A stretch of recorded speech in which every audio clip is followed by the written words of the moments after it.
नमस्कार नीमच, हम पहुंचे हैं ग्राम मोड़ी और भाजपा उम्मीदवार सांसद सुधीर गुप्ता लगातार दौरे कर रहे हैं। आज मोड़ी में उन्होंने सभा को संबोधित किया, कार्यकर्ताओं से मिले। भाजपा भाई साहब किस तरह का उत्साह दिख रहा है और किस तरह से कार्यकर्ता आपसे जुड़ रहे हैं और जनता का? देखिए, आप देखो, जहाँ तक नजर जाती है वहाँ तक जनता खड़ी है, छतों पर खड़ी है, पट्टियों पर खड़ी है। क्यों खड़ी है? क्योंकि उन्हें मालूम है कि कांग्रेस का प्रचार करने के लिए पाकिस्तान का मंत्री प्रचार कर रहा है। उन्हें मालूम है कि कांग्रेस का प्रचार, अब सलमान खुर्शीद की बेटी कह रही है कि अब वोटों का जिहाद होगा। कांग्रेस का प्रचार इतने घृणित तरीके से आ गया, इसलिए जनता ने अपना इरादा बहुत दृढ़ कर दिया है और ताकत से जनता अब भारत के लिए, भारत के साथ ताकत से खड़ी है। अब की बार मोदी सरकार, अब की बार 400 पार, ये इनका इरादा है। जी भाई साहब, आज राहुल गांधी ने अमेठी सीट छोड़कर रायबरेली से फॉर्म भरा है, क्या लग रहा है कि रायबरेली से भी जाएंगे? देखिए साहब, इनको घूमने दो। वायनाड में झगड़ा फंस गया, फिर इधर आ रहे हैं। इनसे कहो कि वो पाकिस्तान का मंत्री जो प्रचार कर रहा है उधर ही इलाका ढूंढ लो, अगर आपको यही जम रहा है कि वहीं से प्रचार करवाना है। भारत का प्रचार, ये शर्म आने जैसी बात है कि पाकिस्तान का कोई मंत्री ये कहे कि राहुल गांधी को वोट दो, तो बाकी भारतीयों का चुनाव है ये, और इसमें तुम पाकिस्तानी मंत्रियों को डाल रहे हो, ये हम सब के लिए शर्म की बात है। आज दिलीप गुजर नीमच में घूम रहे हैं, उन्होंने कहा कि भाजपा जहाँ जहाँ जा रही है हिंदू मुस्लिम कर रही है। भाजपा जहाँ जहाँ जा रही है कि सलमान खुर्शीद की बेटी को तुम कहलवा रहे हो कि वोट जिहाद करो, हमने तो नहीं कहा।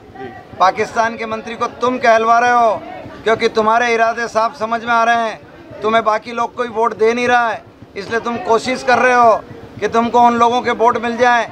तुम आगे रह के कह रहे हो कि रोहिंग्यों को 4 करोड़ रोहिंग्यों को बसाएंगे।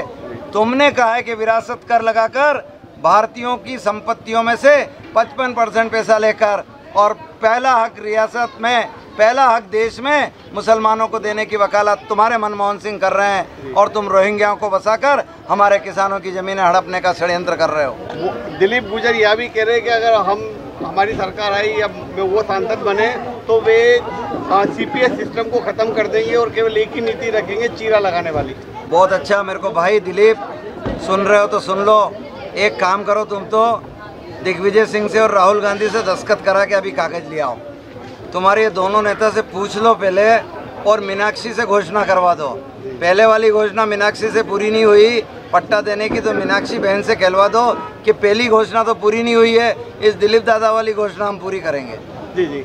तो भाई साहब, क्या लग रहा है, जहाँ जा रहे हैं माहौल बहुत बढ़िया दिख रहा है, कितनी लीड ले रहे हैं आप? अरे मस्तों का टोला है, क्या वोट गिनता है, दिल गिलो दिल।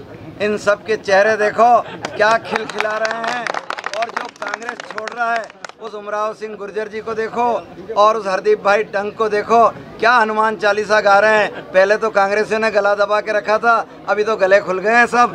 जय हनुमान ज्ञान गुण सागर, जय कपीशती लोक उजागर। भाई साहब, एक आखिरी क्वेश्चन है, आप हर गांव में जाते हैं, वहाँ के गांव का हिसाब किताब आपके पास रहता है, आप बताते हैं कितने आयुष्मान कार्ड बने, कितने प्रधानमंत्री आवास कार्ड बने, और साथ में ये भी देखते हैं कि कांग्रेस को कितने वोट मिले, और इस बार कहते हैं कि 0 कर दो। देखो भाई साहब, मेरे कहने से तो क्या होगा, इनके दिलों में है, और इनके दिलों में ये भी है कि जो कांग्रेस को वोट दे रहे थे उनके घर में विवाद है। नई पीढ़ी देना ही नहीं चाहती है, और पुरानी पीढ़ी कांग्रेस में रहना भी नहीं चाहती है, और इसीलिए हम आग्रह कर रहे हैं कि आप मन क्यों खराब करो। आप तो हमारे भाई बंद हो, आप कोई विदेश यात्रा करके तो आए नहीं हो अभी, आप अपने हो, इसलिए हमारी जाजम पे आ जाओ।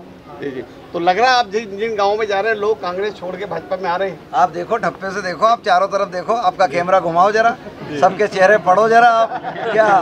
क्या मस्ती है साहब। देखो, गर्व कर रहे हैं, 500 साल की लड़ाई जीती है, राम मंदिर का निर्माण हुआ है। गर्व कर रहे हैं, धारा 370 हटाई है। इन आतंकवादियों को, अतिवादियों को हमने बोरी में पैक करके, ऊपर से सुए से सुतली करके गोडाउन में पैक कर दिया है। अब भारत सिर्फ और गुलामी के चिन्ह हटाएगा, और जैसा भारतवंशी चाहते हैं वैसा भारत बनेगा। लगातार दौरे कर रहे हो, ग्राम मोड़ी में उन्होंने एक महती सभा को संबोधित किया, और वही बात जो कि वे हर गांव में बोल रहे हैं कि प्रधानमंत्री आवास योजना से लेकर हर योजनाओं का उल्लेखित करते हैं और अपनी बात रखते हैं। नीमच टुडे के लिए हिमांशु यादव के साथ ग्राम मोड़ी से राकेश सोन।